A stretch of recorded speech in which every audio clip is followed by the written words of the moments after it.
जगन्नाथ मंदिर की कहानी की शुरुआत होती है महाभारत से। महाभारत के युद्ध में कौरवों के मृत्यु पश्चात गांधारी का विश्वास था कि कृष्ण इस संहार को रोक सकते थे, पर उन्होंने ऐसा नहीं किया। इसलिए गांधारी ने भगवान कृष्ण को श्राप दिया कि कृष्ण के वंशजों का भी नाश इसी तरह होगा।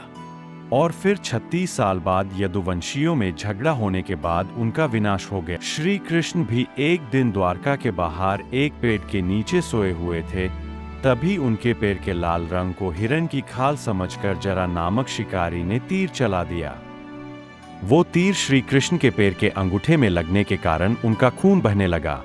जब जरा को पता चला तो उसने श्री कृष्ण से माफी मांगी।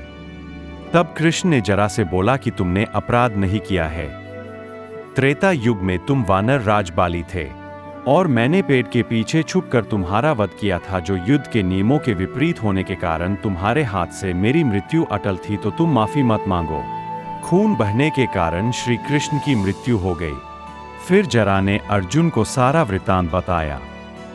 अत्यंत दुखी मन से अर्जुन ने श्री कृष्ण के अंतिम संस्कार किए और उनका शरीर राख में बदल गया, पर उनका हृदय उस राख में धड़कता रहा। अर्जुन ने एक लकड़ी के टुकड़े में उसे रखकर समुद्र में बहा दिया। लकड़ी का टुकड़ा नदी में बहते हुए उड़ीसा के नीलगिरी पर्वत के तट पर पहुंचा। वहां सब्र नाम का आदिवासी समूह रहता था। बिस्वा बासु सब्र जमाती का प्रमुख था। बिस्वा बासु ने चमकता दिव्य पदार्थ अपने साथ एक गुफा में लेकर गया और वहां पर नील माधव की मूर्ति की स्थापना की और वहां पर पूजा करने लगा। इस गुफा में आदिवासी समूह के बिना किसी को जाने की अनुमति नहीं थी। गुप्त राजवंश में इंद्रद्युम्न नामक राजा था। उनके राज ज्योतिषी ने बताया कि राजन, उड़ीसा राज्य में नीलगिरी पर्वत पर एक गुफा में भगवान श्री कृष्ण का वास है। अगर वो मूर्ति तुम्हें मिल गई तो तुम श्री कृष्ण भगवान की आराधना कर पाओगे। राजा ने फौरन अपने पुजारी विद्यापति को नीलगिरी पर्वत पर श्री कृष्ण के मूर्ति की खोज में भेजा। विद्यापति ने बिस्वा बासु से मिलकर नील माधव की मूर्ति को देखने की इच्छा प्रकट की, पर बिस्वा बासु ने उसे नील माधव की मूर्ति दिखाने से इनकार किया। विद्यापति ने हार नहीं मानी और उसी गांव में रहने लगा। नीलगिरी पर्वत पर रहते हुए विद्यापति को बिस्वा बासु के बेटी ललिता से प्यार हो गया और उसने उसे शादी करने की इच्छा प्रकट की। बिस्वा बासु ने उनकी इच्छा जानकर दोनों का विवाह करवा दिया। एक दिन विद्यापति ने अपनी पत्नी ललिता से आग्रह किया कि वह अपने पिता बिस्वा बासु से कहकर नील माधव के रूप का गुफा में दर्शन कराए। बिस्वा बासु ने अपनी बेटी का कहना सिर्फ एक शर्त पर माना कि वह विद्यापति को आंखों पर पट्टी बांधे हुए गुफा में लेकर जाएगा। विद्यापति ने चतुराई से अपने साथ सरसों के बीज लिए और गुफा में जाते वक्त उनको रास्ते में गिरा दिया, जिस वजह से उसको गुफा के रास्ते का पता चले और गुफा ढूंढ सके। विद्यापति ने गुफा के अंदर जाकर नील माधव की दिव्य मूर्ति का दर्शन लिया और वह मंत्रमुग्ध हो गया। विद्यापति ने वापस लौटकर राजा इंद्रद्युम्न को सारी हकीकत बताई तो राजा बहुत खुश हो गए।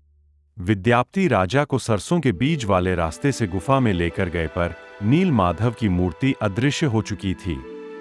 राजा दुखी मन से अपने राज्य में वापस लौट गए। उस रात राजा के स्वप्न में भगवान श्री कृष्ण आए और उन्होंने कहा कि राजन, इस जन्म में मैं तुम्हें नील माधव के रूप में दर्शन नहीं दे पाऊंगा।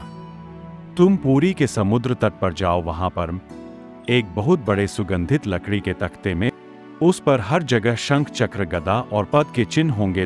उस लट्ठे को ले जाकर 3 मूर्तियां बनाओ, तब तुम मेरी आराधना कर सकोगे। दूसरे दिन राजा इंद्रद्युम्न ने संदेश के अनुसार पुरी के समुद्र तट पर जा पहुंचा और उसे तैरता हुआ एक लकड़ी का लट्ठा समुद्र में नजर आया। जब राजा के सेवकों ने लकड़ी का लट्ठ उठाने की कोशिश की तो वह इस कोशिश में असफल रहे।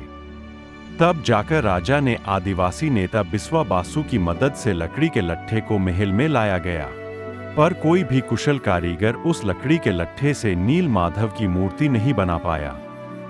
जब राजा से यह कार्य असंभव हो गया तो भगवान श्री कृष्ण फिर राजा के स्वप्न में आए और उन्होंने कहा कि राजन, तुम दिव्य शिल्पी विश्वकर्मा की आराधना करो, वही इस मूर्ति का निर्माण कर पाएंगे। इस प्रकार राजा ने दिव्य शिल्पी विश्वकर्मा की आराधना शुरू की और एक दिन एक शिल्पकार राजा दरबार में आ गया। मैं 21 दिन में बंद दरवाजे के भीतर मूर्तियों का निर्माण करूंगा। इस दौरान किसी को अंदर आने की अनुमति नहीं है। अगर कोई 21 दिन के भीतर अंदर आ गया तो मैं मूर्ति का निर्माण वही रोक दूंगा। राजा ने विश्वकर्मा की शर्त मानी और मूर्ति का निर्माण शुरू करवा दिया। राजा की पत्नी रानी गुंडीचा ने आग्रह किया कि राजन, कमरे के भीतर से आवाजें आना बंद हो गई है।